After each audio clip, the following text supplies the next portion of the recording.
मंदिर के बाहर प्रवेश द्वार के बाईं ओर एक ताम्र कलश लोहे की जंजीर से बंधा हुआ है, जिसे स्थानीय भाषा में चरु कहा जाता है। चरु के गले में लोहे की जंजीर बंधी हुई है। कहा जाता है कि इस जंजीर का दूसरा सिरा मां के पैरों से बंधा है।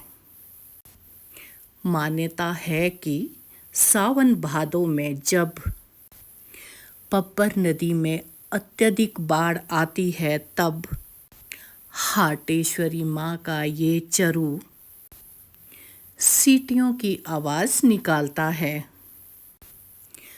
और भागने का प्रयास करता है। इसीलिए चरु को मां के चरणों के साथ बांधा गया है।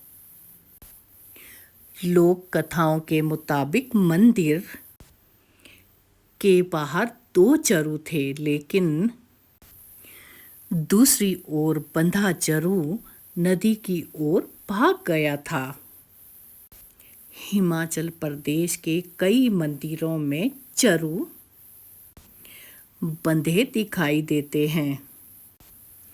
हाटकोटी मंदिर दर्शनार्थियों के लिए सुबह 6 बजे से रात 10 बजे तक खुला रहता है। अगर आप यहाँ दर्शन और पूजन करने के लिए जा रहे हैं तो समय का ध्यान रखें। हाटकोटी मंदिर में नवरात्रि का त्यौहार बड़े धूमधाम से मनाया जाता है।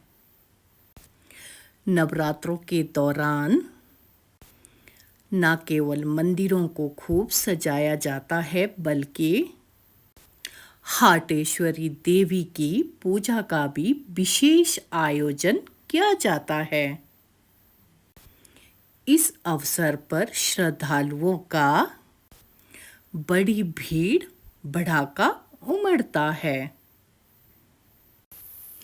हाटकोटी मंदिर की ओर जाने वाली सड़क के दोनों ओर सेब के बड़े बड़े बगीचे और देवदार चीड़ के घने घने जंगल देखने को मिलते हैं, जो यहाँ आने वाले यात्रियों और पर्यटकों का मन मोह लेता है।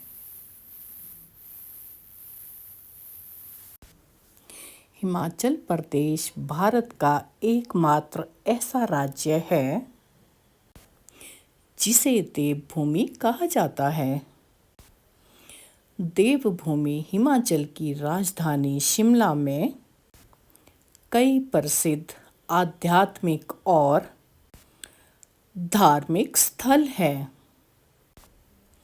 इनमें से अधिकांश प्राचीन समय के हैं। इन्हीं प्रसिद्ध मंदिरों में से एक है हाटेश्वरी मां का मंदिर। तहसील जुब्बल कोटखाई में मां हाटेश्वरी का एक प्राचीन मंदिर स्थित है। हाटकोटी गांव में होने के कारण यह मंदिर हाटकोटी नाम से प्रसिद्ध है, जो समुद्र तल से 1370 मीटर की ऊंचाई पर स्थित है। यह मंदिर शिमला से 110 किलोमीटर दूर शिमला रोडू मार्ग पर हविष्कुल्टी राय नाला पब्बर नदी के संगम माध्यम स्थित है। इस प्राचीन मंदिर का निर्माण 700 से 800 पूर्व हुआ था। यह मंदिर लाखों भक्तों की आस्था का केंद्र है। एक लोक कथा के अनुसार इस देवी संबंध में मान्यता है कि बहुत वर्ष पहले एक ब्राह्मण परिवार में दो सगी बहनें थी। उन्होंने लोक कल्याण की भावना से अल्प आयु में ही संन्यास ले लिया था। दूसरी बहन हाटकोटी गांव पहुंची और वहां एक खेत में साधना करने लगी। वो साधना करते करते वहीं लुप्त हो गई। वो जिस स्थान पर साधना कर रही थी वहां एक मूर्ति निकल आई, जिससे उस कन्या के प्रति लोगों की श्रद्धा बढ़ी। उन्होंने इस घटना की जानकारी तत्कालीन जुब्बल के राजा को दी। जब राजा इस घटना को सुनकर तत्काल पैदल चलते हुए वहां पहुंच गए, राजा ने उस मूर्ति के चरणों में सोना चढ़ाने की इच्छा प्रकट की। जैसे ही सोना चढ़ने के लिए प्रतिमा के खुदाई की जाने लगी, तो वहां से दूध बहने लगा। तत्पश्चात राजा ने वहां मंदिर बनाने का निश्चय किया।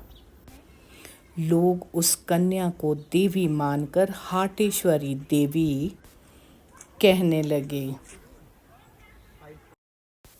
हाटकोटी गांव में होने के कारण मंदिर हाटकोटी के नाम से प्रसिद्ध हो गया। हाटकोटी मंदिर के इतिहास के बारे में कोई ठोस साक्ष्य नहीं है। इस मंदिर को लेकर लोगों की राय अलग अलग है।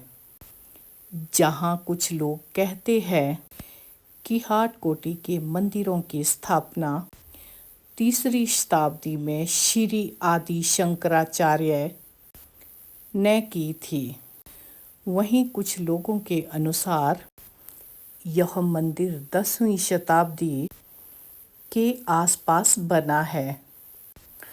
हाटकोटी मंदिर के आसपास उत्कृष्ट कला और शिल्प कला के दर्शन होते हैं। इस मंदिर का प्रवेश द्वार कलात्मक पत्थरों से सुसज्जित है तथा मंदिर की छत लकड़ी से निर्मित है, जिस पर देवी देवताओं की मूर्तियां बनी है। मूल रूप से यह मंदिर शिखरा आकार नागर शैली में बना हुआ था। बाद में एक श्रद्धालु ने इसकी मुरम्मत करके इसे पहाड़ी शैली के रूप में परिवर्तित कर दिया था। मंदिर के पश्चिम दक्षिण में 4 छोटे शिखर शैली के मंदिर देखने को मिलते हैं। मां हाटकोटी के मंदिर के गर्भगृह में महामहिषासुर मर्दिनी की विशाल दिव्य मूर्ति देखने को मिलती है। इतनी विशाल प्रतिमा न केवल हिमाचल में बल्कि भारत के प्रसिद्ध से प्रसिद्ध देवी मंदिर में देखने को नहीं मिलती। प्रतिमा किस धातु की है, इसका अनुमान लगाना मुश्किल है। मूर्ति के अलावा भी मंदिर के गर्भगृह में लक्ष्मी, विष्णु, दुर्गा, गणेश आदि की प्रतिमा स्थापित है। हाटकोटी मंदिर के परिसर में बिल्कुल बाईं ओर बड़े छोटे पत्थरों को तराशकर छोटे छोटे 5 कलात्मक मंदिर बनाए गए हैं, जिनमें देवी देवताओं की कई छोटी छोटी मूर्तियां स्थापित हैं। इसके साथ ही एक शिव मंदिर है, जहां पत्थर पर बना प्राचीन शिवलिंग स्थापित है। यह मुख्य अर्धनारेश्वरी मंदिर के अंग माने जाते हैं। बताया जाता है कि इन मंदिरों का निर्माण पांडवों ने अपने अज्ञातवास में किया था।